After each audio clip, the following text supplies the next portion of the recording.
Purewal for Boxing Social in association with Betfred, and it is great to be joined by the WBO World Middleweight Champion Demetrius Andrade. Demetrius, how is life? How are you doing? Everything's good, man. It's good to be here. See some action this coming Saturday against Canelo-Smith, man. Just can't wait to see it go down.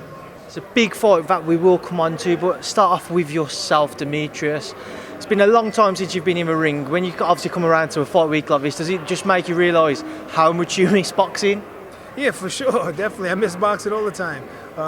It's something that is, it's in me. That's why I live it. I've been doing it since I was this high, yay high. But it's good to be here to see how everything is, unfolding with the coronavirus, how they got the bubble thing going, how they're trying to keep everybody safe, and they're doing a good job, the zone, Matchroom, and everybody doing their part, to stay healthy and to continue to be able to do that and put on events and move forward so we can all get out there and stop fighting and have a crowd. Demetrius, talk to me about your plans, because there is a lot of excitement around you. There's a lot of people eager to see you back in the ring. Are you amongst many people, you want a big name next? What do you think seems to be the most likely route for yourself?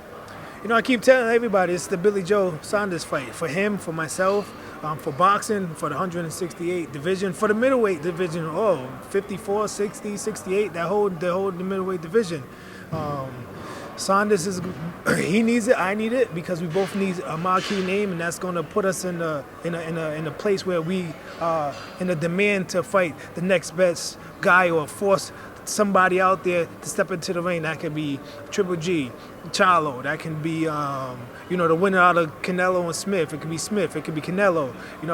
These are the type of things that we need to do, because everybody keeps like praying and wishing, and they got their like Canelo statue or the Canelo poster over their bedroom. They're like, please Canelo, please pick me, please pick me. And it's like, nah, we need to fight, and we need to start eliminating the guys, because I feel bad for Canelo. Canelo got to fight me, Charlo, Triple G, and he got to fight everybody. It's like, nah, we need to stop picking each other off, so we demand that fight with Canelo, and you get it's going to be more conducive to the bank account once that happens. When this is the case, Canelo goes and pick you and you ain't really done much, you're going to get the low end, versus if you done beat a Charlo, you beat Triple G, you beat a Billy Joe Saunders, and now it's going to be even bigger, I've seen you calling out Billy Joe over social media, and I know how keen you are on that fight, Demetrius. How likely do you think it is that you will face Billy Joe next? I mean, I got the WBO middleweight championship title because Billy Joe failed the drug test when I was supposed to fight him off a 15-month layoff. I'm still looking to, make that fight happen. The fans want to see it, the people want to see it, and it's good, like I said, for the middleweight division. Now, me being able to fight him is real, because he has a WBO at 168 pounds. I can move on up. I become the mandatory, and that thing can happen. Now, with how fighting and the dynamic of things is going, it's like, what better sense is it out there? Who else is out there to fight other than me and Billy Joe? It's time for the elite guys in the weight class to fight each other, and that's just it. And like I said, we can't just keep sitting here fighting the Steve Rolls, the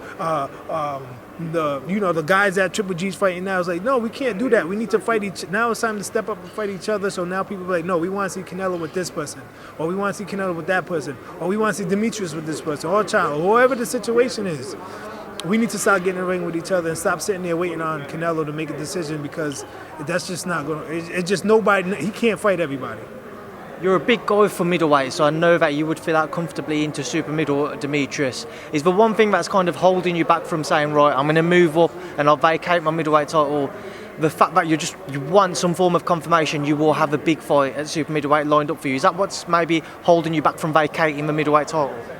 I mean, at the end of the day, I'm not going to do something that's not going to help me.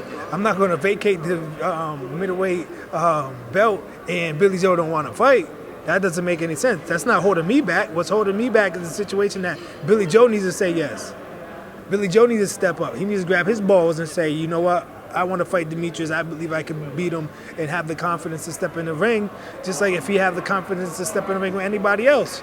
Have that confidence, step up to the plate, and may the best man win, and that's it. And me having to vacate, I don't have to vacate. I could go fight the middle, become 3 divisional world champ if that's what I choose to do, and have the option to go back down to 160. But I'm trying to put myself in a position where, knowing that I feel and I'm confident that I'm going to beat Billy Joe, now I have the option to go back down to 160 to fight. Yo, let's unify the division.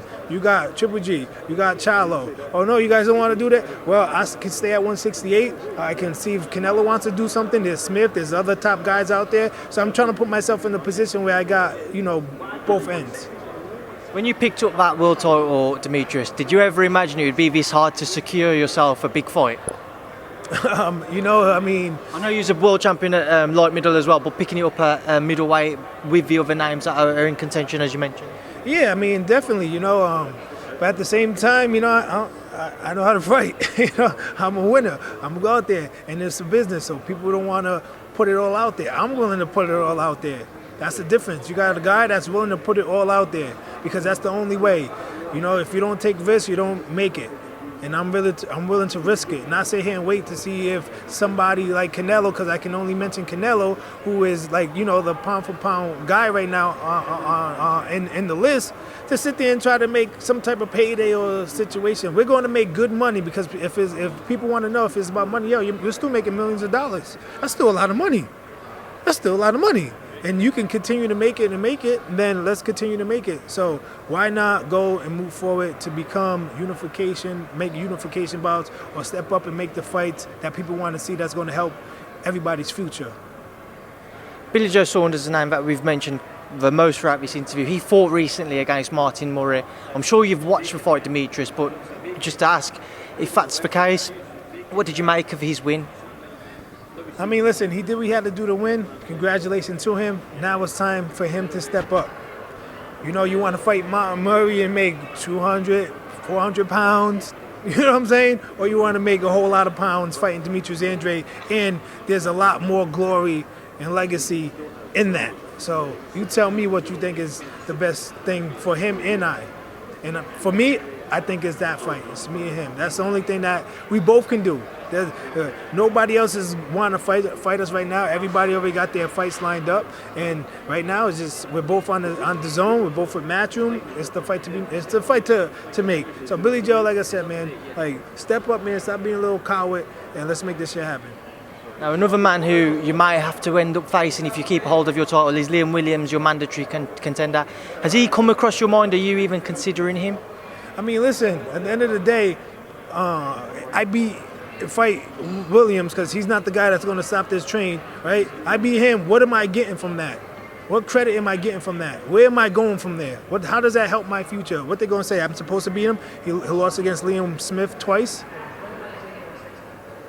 I'm supposed to beat him? Well, how is that going to get me to the next biggest thing out there? How is that going to help me?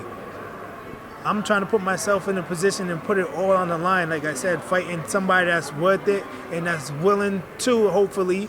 I've been fighting everybody who they put in front of me.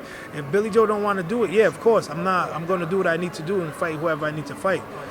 But I'm trying to do something big and better. Is Billy Joe big and better than Liam Smith, Liam Williams, whatever his damn name is?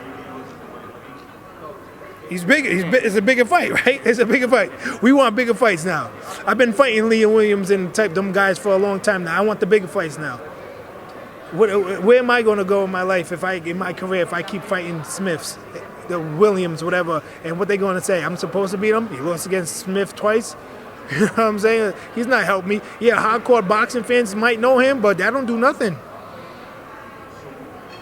Talk to me about Gennady Golovkin, Demetrius, another name you mentioned. He fights tomorrow night, but what do you make of his fight first and foremost?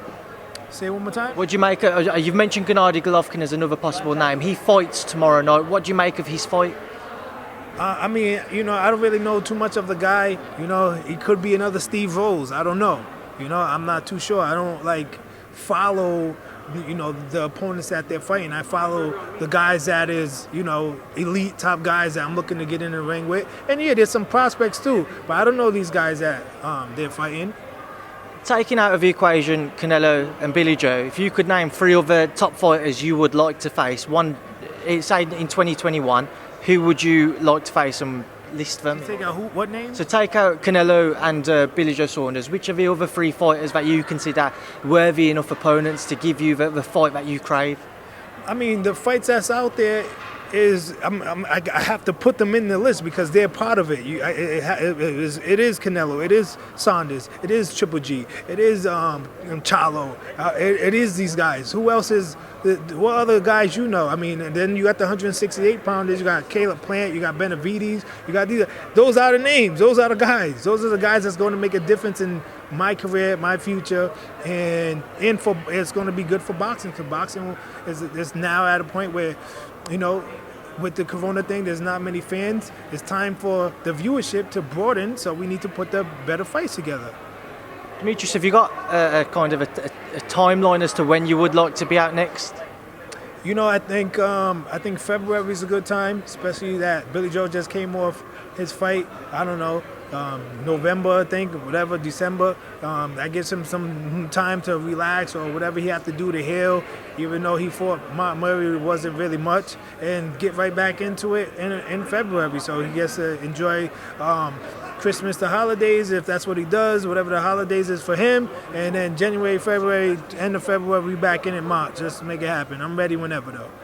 Now, as we mentioned earlier, we are in Texas and there is a big fight coming this weekend. The fight I know you're keeping a close eye on, as you've said. Canelo versus Canelo-Smith. Demetrius, what do you make of the fight? I actually seen Canelo-Smith for the first time today, and he's a tall, lanky guy. Like, he reminds me when I fought Alanta's Fox, he was 6'5". Willie Nelson was 6'3".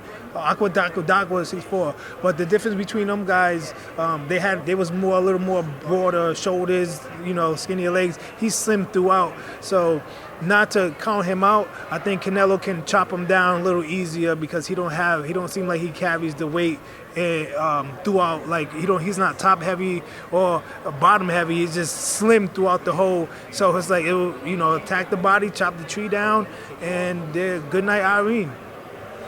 At the end of the day, I'm not counting Smith out too. He is a champion, WBA champion. He got where he got to by using his reach and his length.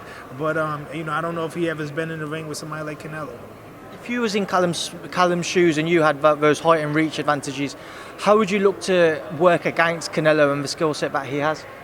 Well, I'm tall, black, and handsome. Canelo-Smith is Canelo-Smith, and my skill level, his skill level is 2 different things, but made the best for him. Demetrius, I'm going to leave it there now. I'm going to leave you to enjoy the rest of your evening. I know you've got some food coming, but I appreciate your time. I'll catch up with you again soon. Thank you for your time, and thank you for speaking to Boxing Social. Thank you, and I appreciate what you do. Keep up the good work. God bless you, and keep letting people know that boxing is the #1 sport out there.